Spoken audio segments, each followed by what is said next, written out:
Hello, my name is Miss Evans and welcome to my channel, J Evans Tuition. Today I am going to be analysing and annotating a poem. This particular poem is from the AQA Power and Conflict anthology, which will be used as part of the English Literature GCSE preparation. The poem of choice today is Remains by Simon Armitage, which is a poem all about the repercussions and horrors of war, and particularly about a soldier who is suffering with PTSD. Hopefully all of my lovely year 10s are here. They should be doing this as part of their summer studies, ready for year 11. However, anyone else is more than welcome to continue to watch, to enjoy and hopefully learn something. If you do like this video, I really appreciate the like, the subscribe, and any feedback is also welcome as well, so just leave that in the comment section. But thank you. Enjoy.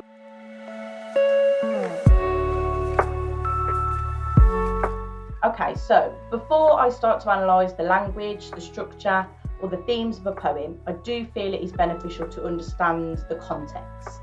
I like to break these down into two sections. So we've got biographical and historical. Whilst these two things are by no means mutually exclusive, they overlap, I do find it easier for students to remember the important contextual information by splitting the two.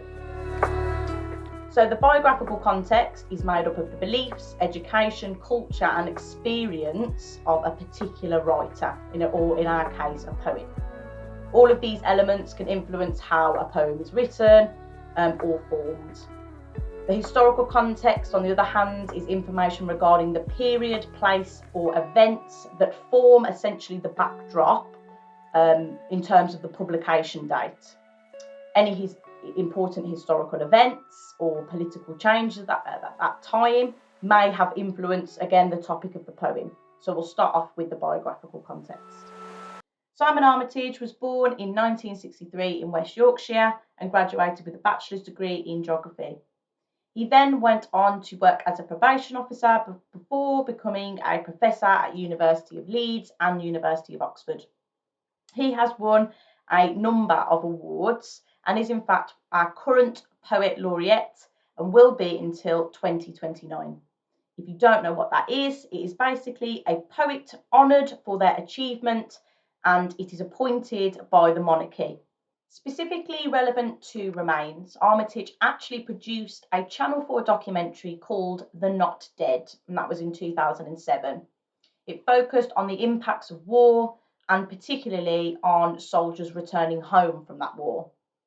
He wanted to raise awareness and incite sympathy for those suffering with PTSD. If you don't know what that is, it's post-traumatic stress disorder, which is usually as a result of conflict. He wanted to encourage society to recognise it in a more suitable way. He later released a poetry collection inspired by the documentary, and he clearly had very strong oppositional opinions about war. And in his poetry, he deliberately questions the worth and the purpose of violent conflict, much like his poetic predecessors, such as Wilfred Owen. Okay, so you are probably wondering, as Remains was actually published in 2008, which particular conflict or war was influential for him. It couldn't have been World War I, could have been World War II. So this is a very brief outline of what was happening at the time of publication. So it was published during the Iraq War that began in 2003 and ended in 2011. At the time, Iraq was under the authoritarian rule of Saddam Hussein, who was characterised as the madman of the East. He inflicted various forms of repression to control the population. He used violence, murder, torture, and he also committed war crimes against other nations. He was also said to have had ties with terrorist organisations. George W. Bush, who was the president of the USA at the time, announced a military operation vowing to destroy Iraq's weapons of mass destruction, which were seen to be a direct threat to national security. Soldiers from Britain also joined the force and participated in violent conflict for many years. Interestingly, no weapons of mass destruction were ever found, but the rule and the life of Saddam was eventually brought to an end. Armitage, as a way to inform his writing, correctly inform his writing, decided to interview different veterans who participated in that particular war in Iraq and other Iraqi wars. Okay, so this is how the poem looks in the AQA Poetry Anthology. It is on page 37. We've got 2 pages. This is the first, and this is the second page. On another occasion, we get sent out to tackle looters raiding a bank, and one of them legs it up the road, probably armed, possibly not. Well, myself and somebody else are all of the same mind. So all 3 of us open fire, 3 of a kind, all letting fly. And I swear I see every round as it rips through his life. I see broad daylight on the other side. So we've hit this looter a dozen times and he's there on the ground, sort of inside out. Pain itself, the image of agony. One of my mates goes by and tosses his guts back into his body. Then he's carted off in the back of a lorry. End of story, except not really. His blood shadow stays on the streets and out on patrol. I walk right over it week after week. And then I'm home on leave. But I blink and he bursts again through the doors of the bank. Sleep and he's probably armed, possibly not. Dream and he's torn apart by a dozen rounds. And the drink and the drugs won't flush him out. He's here in my head when I close my eyes, dug in behind enemy lines, not left for dead in some distant, sun-stunned, sand-smothered land, or 6 feet under in desert sand, but near to the knuckle, here and now, his bloody life in my bloody hands. Before we get going, I would highly recommend you grab yourself a highlighter and a pen. So first and foremost, what we want to do is write a short summary of exactly what it is that we've just read. And we can do that by making inferences and establishing a surface level meaning before we then delve into the language and explore deeper meanings. So first and foremost, we know that this is from somebody's perspective. We don't exactly know who, but again, we can infer that this is somebody who is defending a bank. The bank is being looted. Somebody is trying to steal the contents of that bank.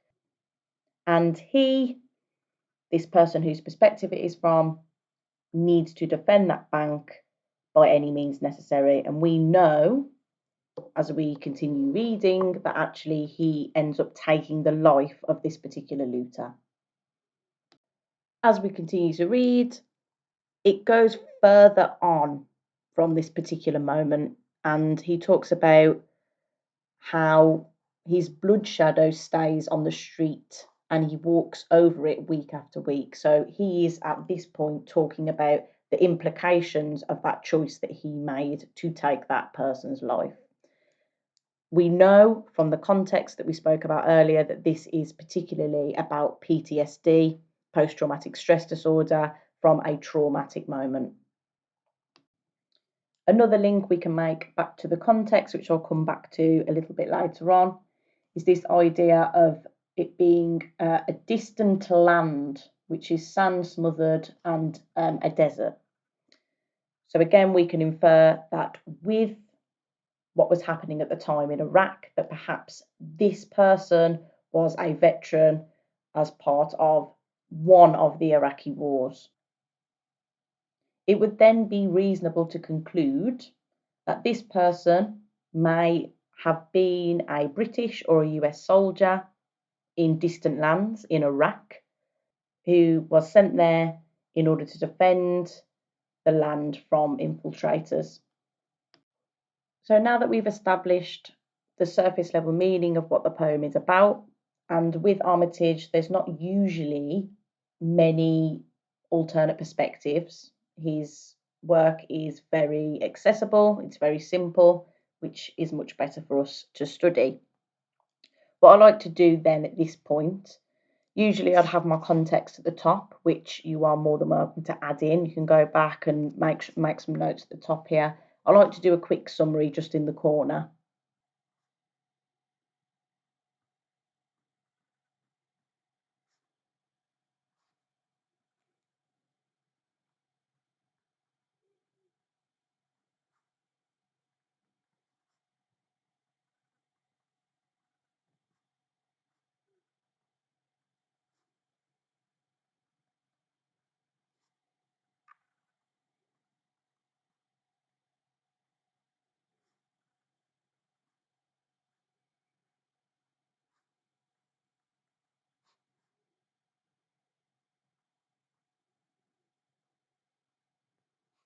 Okay, so I've just put down a soldier's experience of killing a man while stationed in a war zone. I've put a rack there just with a little question mark, little link back to context. The next step for me is looking at structure. We know the context, we've got a very short summary of the poem, and now we're going to examine how it looks on the page. That's how I like to describe structure. How does it appear on the page? The first thing that we can do is count the amount of stanzas that we have. If you don't know what a stanza is, my students will. It is essentially a paragraph in a poem. It's a group of lines. So each of these are lines, and this will be a stanza because it's a group of lines.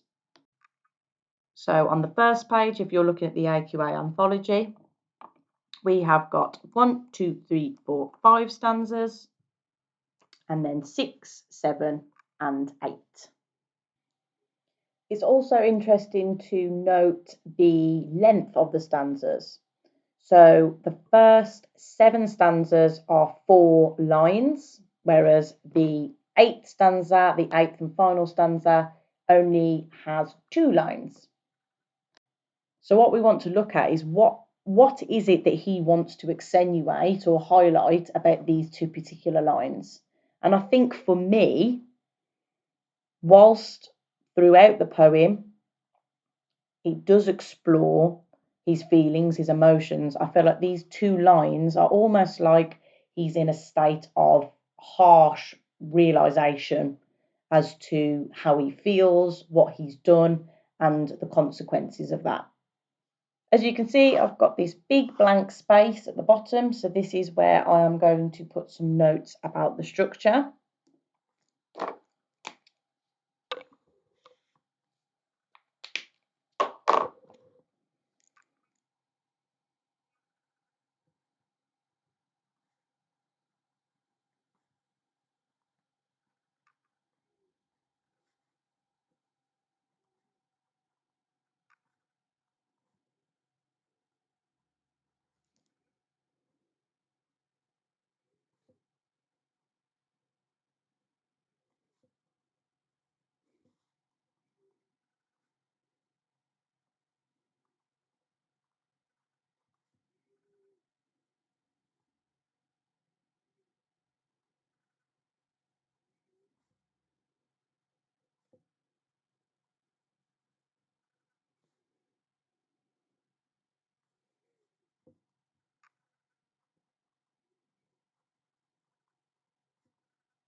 So I've just put down about the stanzas and the amount of lines that are within that.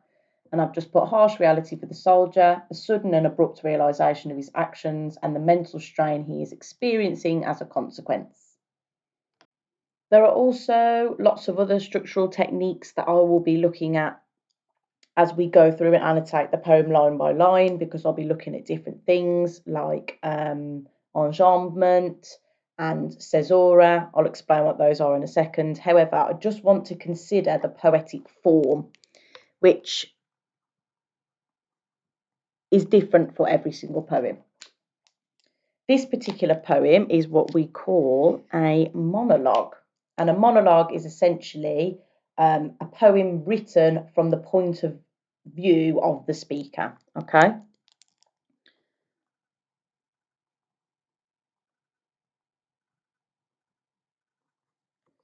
So basically it has the feel of fast-paced, natural speech. You probably noticed whilst I was reading it that it was easy for me to read.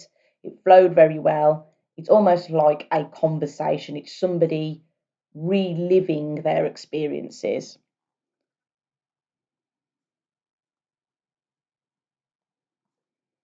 So we'll just put conversational there. Fast-paced, natural speech.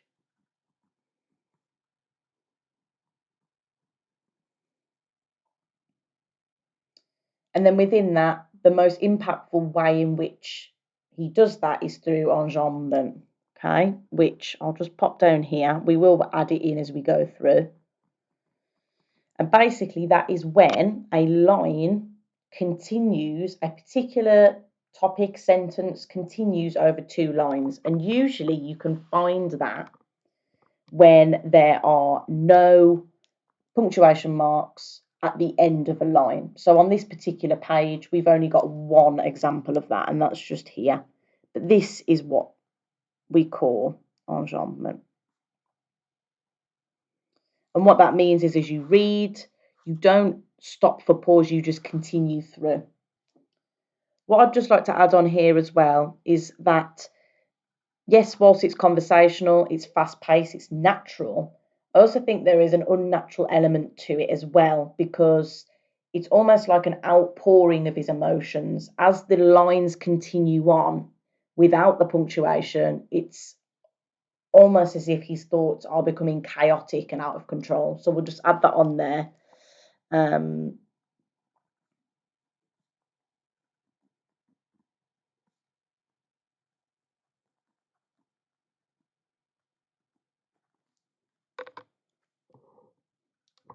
So just for out of control, outpouring of, oh, keep hitting the camera. Outpouring of emotions. Okay, and that suits this idea of him going through mental strain and talking about the consequences of his actions. So next step, I promise this is the last one before we get onto the language. I'd want us just to consider exactly what is it that Armitage wants us to consider as we read this poem. So essentially,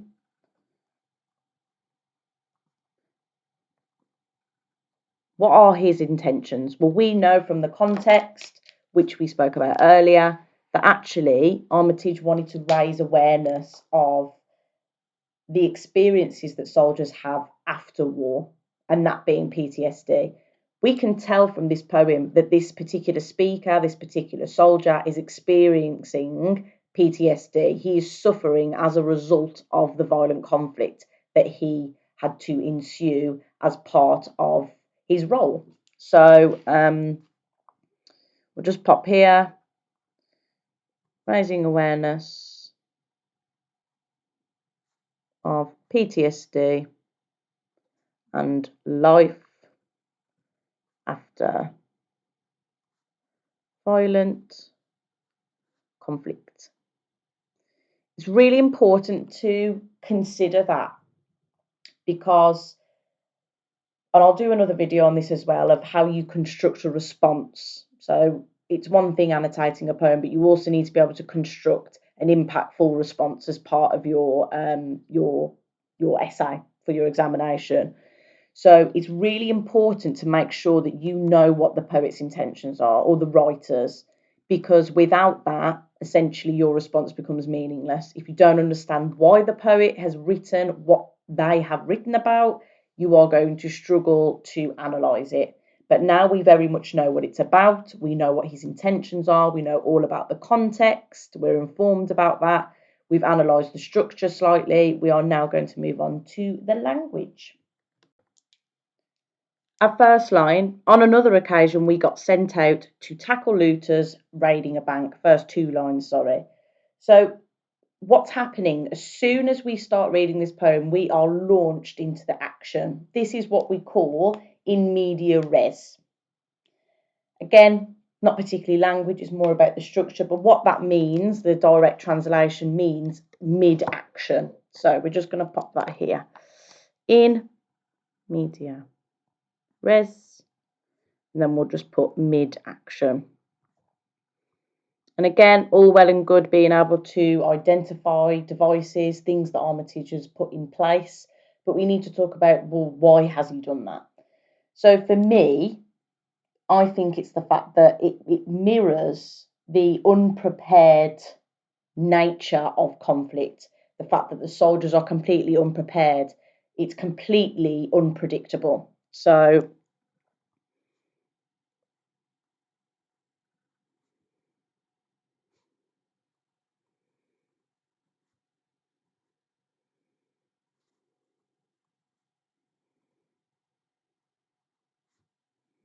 we'll put unpredictability of war and soldiers are ill prepared.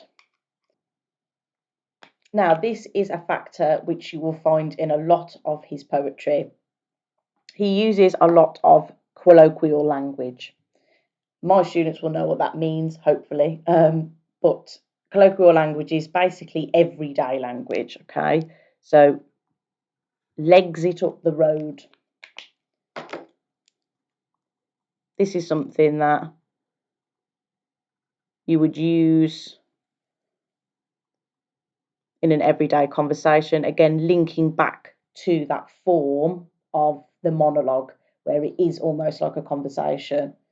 And it's interesting because why would you use colloquial kind of language, relatable language about such a traumatic event? And I think for me, it's because the speaker of this poem, remember the speaker and the writer are two different people. This isn't Simon Armitage talking, this is the soldier.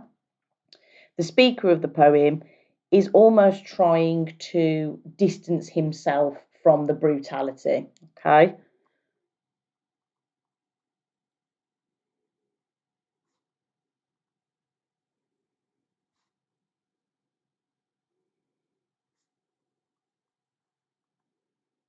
And we see a lot of that distancing as we go through. So, he just says, we're all of the same mind, all three of us open fire. It's very matter of fact, and that is how I would describe the tone at the start of this poem, okay?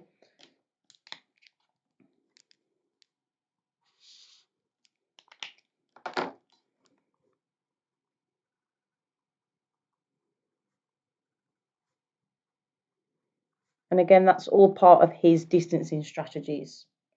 He doesn't want to, yes, he's talking about it, but realistically, does he want to relive the trauma? And again, when it comes to trauma, we all respond in lots of different ways. So some people might have a overtly emotional response to a traumatic event, whereas some people find it easier, or this is the way in which they've dealt with it, not particularly easier, but they feel as though speaking about it in a matter-of-fact way is the best way to deal with it.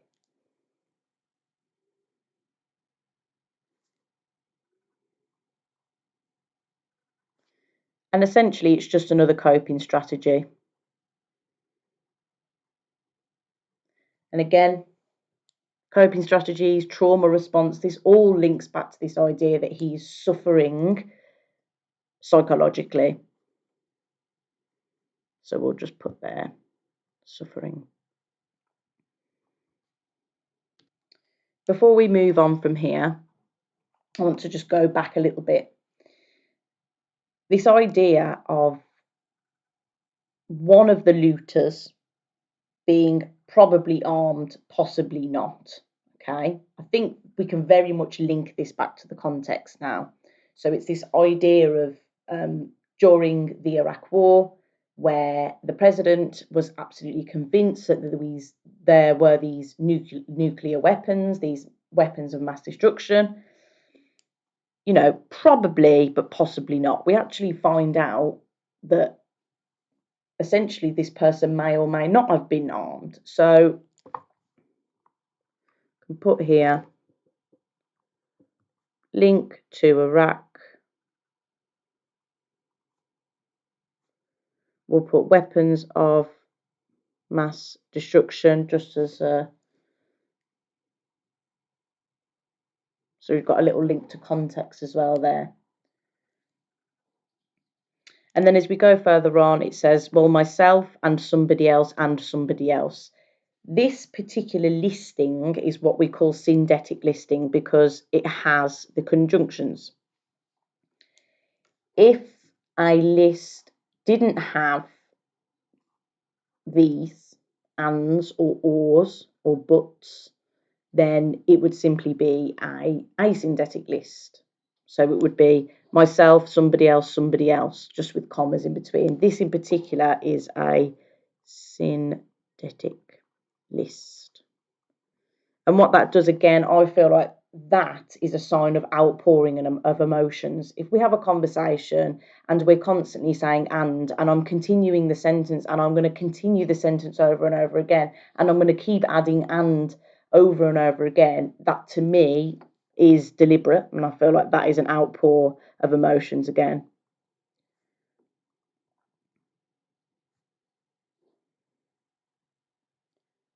And then we've got this repetition, somebody else and somebody else. These somebodies are people, and Armitage purposely does not name these people. The speaker himself is not mentioned by name, and neither are these other two soldiers. And I think, again, that is deliberate. That's to show that essentially, we'll just put unnamed. They're essentially just a number. So this idea that being part of an army of some kind, eventually you just become a number in terms of when we look at statistics for wars and conflicts, there are always, 250,000 people died. Nobody's ever really named. Okay, next stanza. So this next part, he says, talks about ripping through his life. Obviously, that is metaphorical. He's not literally ripping through his life. Technically, he's ripping through his body.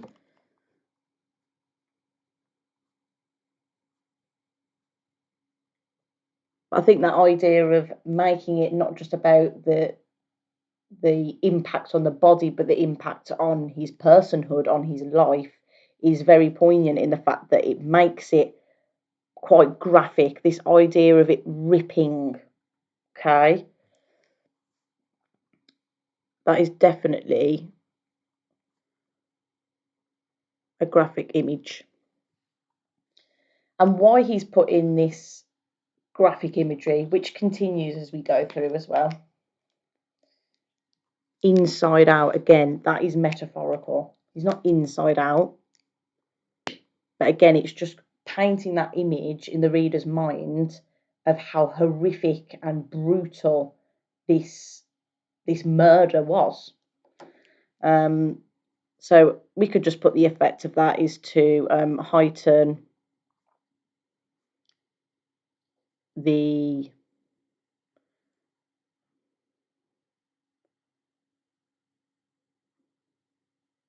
violence, essentially.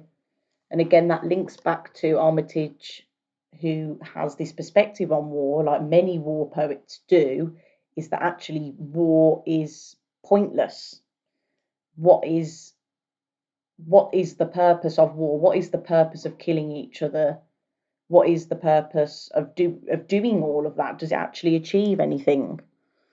And again, the fact that he's talking about it in this matter-of-fact tone is actually quite disturbing in a way. But again, that's all part of his coping strategies. That's all part of his emotional suffering.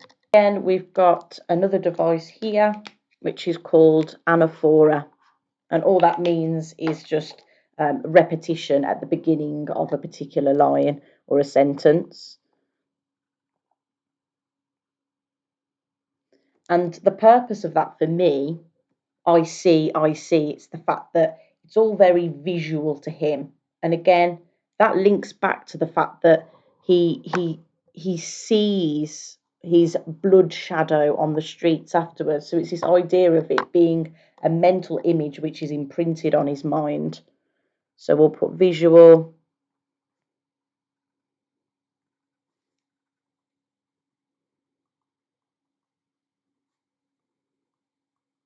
I hope this isn't getting too chaotic.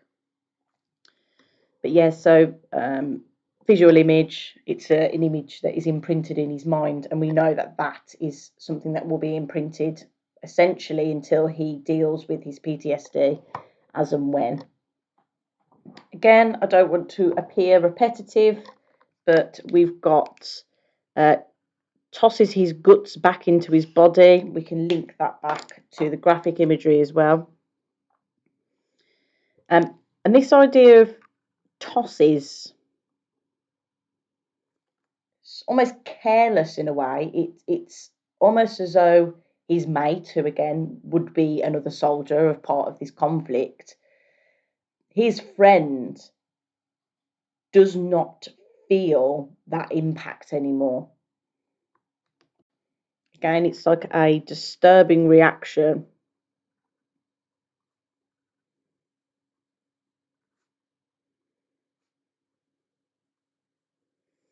But again, as I said, it's all part of a coping strategy. It's the effects of war. And Armitage wants that to be made clear, that the effects of war are disturbing. To get your subject terminology in as well, you could put that it is in fact a transitive verb, and basically all that means is that it is a verb, it is a doing word that requires a direct object. Unfortunately, that direct object is the guts.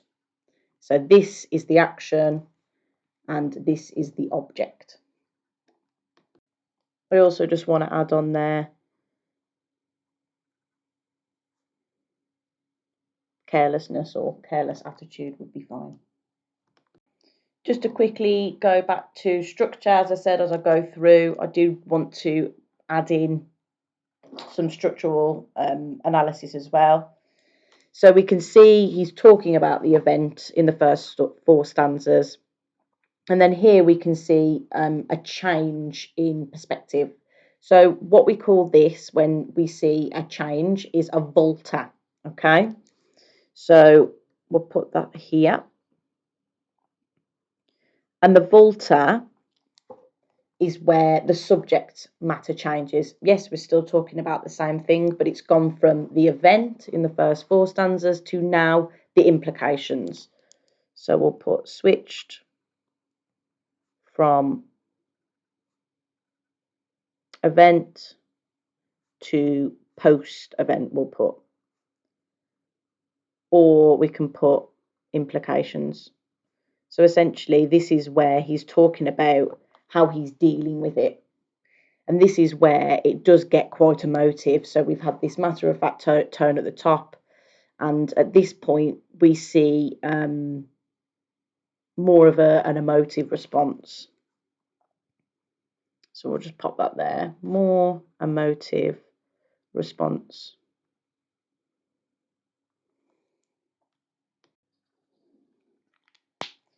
This here is what we call sibilance, and sibilance is essentially alliteration, which is where the beginnings of words are similar for a particular effect, and sibilance is obviously the S phoneme, okay? And what that is, for me, it creates a sinister tone.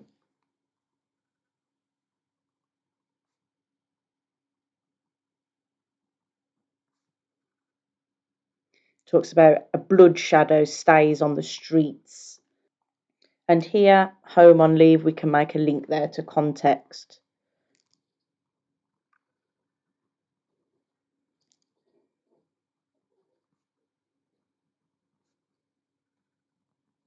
perhaps sent home from his duty in Iraq. Okay, we're nearly there. We're on the final 3 stanzas. So this next part, he's openly talking about what he experiences, the visions that he has as part of his PTSD. So he says, again, he bursts through the doors of the bank. So again, we can say reliving the trauma through PTSD flashbacks. Perhaps I should have outlined this as part of the context, but when people experience PTSD, they will usually have flashbacks to the event that happened, and it can all feel very real for that person. It feels as though they are reliving it. And then we've got a little bit of repetition here. So this is repeated in an earlier stanza.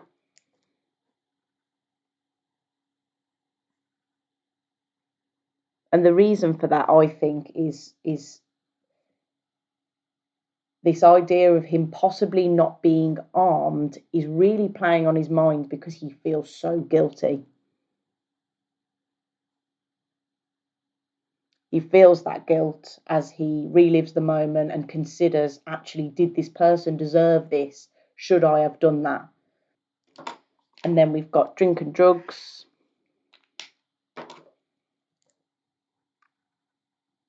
Coping strategies, as mentioned earlier. And unhealthy ones at that. We can see that this person, despite the fact that they had this matter-of-fact tone at the beginning, they've talked about it very openly and quite bluntly, that actually this person deep down is very much suffering. And again, he's here in my head when I close my eyes. It's very much showing that even though the war zone is no longer real, it is in his head, and that's the idea of him having that internal conflict due to guilt.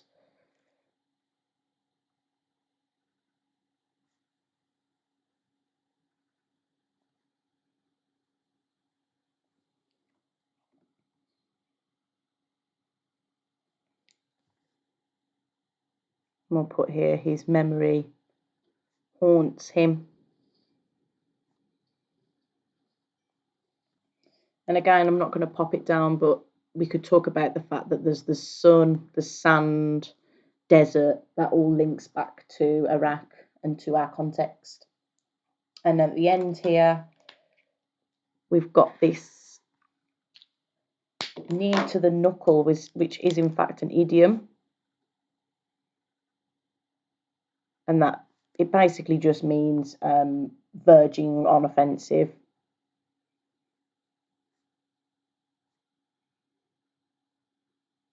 If somebody were to make an offensive comment, you might say, oh, that's near to the knuckle. It's risky, essentially.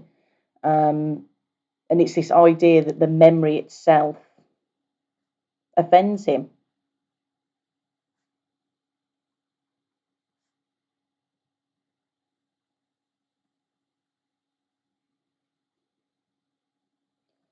And again, that's showing the huge impact that this has had on him. And then we've got the repetition of the adjective bloody.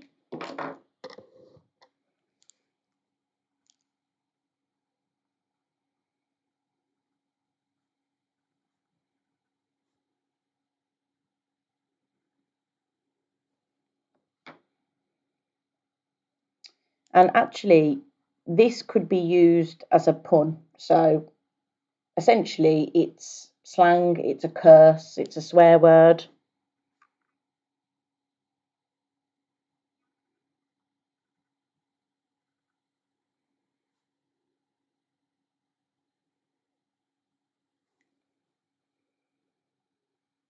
And obviously, as we know, when people use curses or curse words, it's usually because they are angry.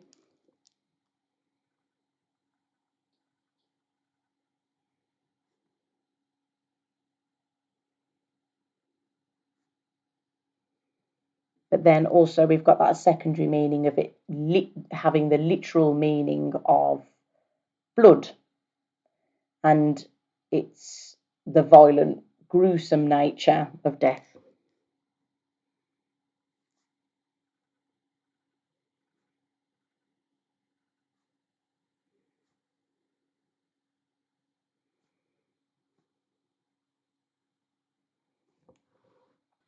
Now, before we go, I just want to examine the title, which usually I would do at the beginning of my annotations, as really it's the most immediate analysis that we can do in terms of the title. So, remains itself, remains obviously that has graphic connotations. Oh. And there are also two different meanings to this particular word, is that actually maybe it's about the speaker himself being stripped beyond repair. His identity has been stripped because of this trauma, this traumatic event, and he is almost like the remains of a dead body. But then we've also got the literal meaning, which is the physical remains of the looter, the man who was killed. Okay, that is the end of the video. I really do hope it was helpful, it was useful in some kind of way. Again, if there's any feedback at all as to how maybe I can do this a little bit better next time, I am more than open to hear your suggestions. But again, thank you so much, and I'll see you soon.